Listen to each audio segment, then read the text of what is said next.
Hey everyone, it's Caitlin again. Thanks for joining. And today I want to talk to you about the topic that's a huge issue for older adults that largely goes unrecognized, and that's elderly abuse. Now, I know last time I mentioned just what elderly care can entitle and how it's defined, so today I just want to quickly go over it again and explain the importance of regulations and how it's led to the complex issue that is elder abuse. Now, we know from last time that the term elderly care can encompass many different services like assisted living, long-term care, nursing homes, and hospice. Elderly care emphasizes the social and personal requirements of a senior citizen who needs some assistance with daily activities and health care but desire to age with dignity. As older adults become more frail, they're less able to take care of themselves, stand up to bullying, or fight back if attacked. Mental or physical illnesses can also make them more demanding companions for those who live with them. They may not see, hear, or think as clearly as they used to, leaving openings for unethical people to take advantage of them.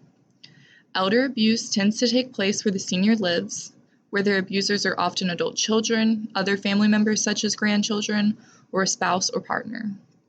Elder abuse can also occur in institutional settings. Elder abuse is recognized as a continually increasing and serious problem in our society. Unfortunately, due to underreporting, variations in the definition of elder abuse, and the absence of a nationwide uniform reporting system, it can be difficult to determine the scope of this issue. The National Center on Elder Abuse distinguishes between 7 different types of elder abuse. These include physical, sexual, and emotional abuse, financial exploitation, neglect, abandonment, and self-neglect. Older adults, especially those with dementia, can experience severe behavioral changes as they age, and abusers could come from a partner who's never had violent tendencies or could even be self-inflicted. Elder abuse is a critical social, health, and economic problem. It is also a critical public health issue. Survivors report higher rates of depression. They often withdraw from social interaction, and many blame themselves. In the U.S. alone, more than 500,000 reports of elder abuse reach authorities every year, and what's worse is millions of more cases go unreported.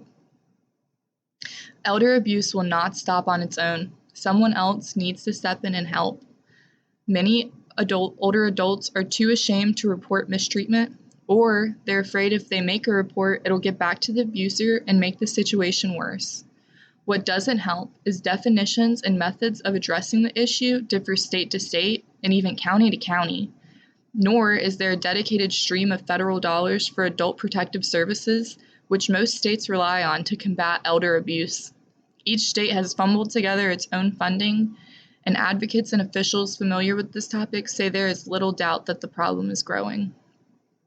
The quickly aging population requires improved resources, tools, and education for preventing and addressing elder mistreatment.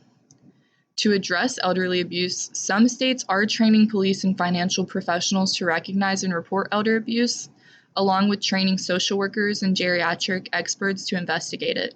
But there are insufficient resources. There must be more legislative support to incorporate funding and stricter regulations on defining and addressing elder abuse.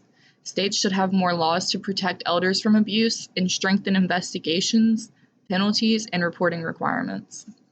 In one article, the executive director of the National Adult Protective Services quoted, "If we had a disease that affected 10% of the population, you'd think we'd look more closely at it." Now, seniors are prone to falls and accidents, as well as changing behaviors due to medications or cognitive decline, and these signs don't necessarily indicate elder abuse, but there are red flags that should be carefully recorded. These could look like bruises, cuts, burns, or physical signs of trauma, confusion or depression, poor hygiene or weight loss. It could also be like self-doubt or unwillingness to speak, and unexpected negative reaction to physical contact. The most important thing we can do right now is raise awareness and educate others on the importance. People must wake up and realize that this is real, and it could hit home closer than you think. Thank you for listening, and if you have any questions, feel free to include them in the chat.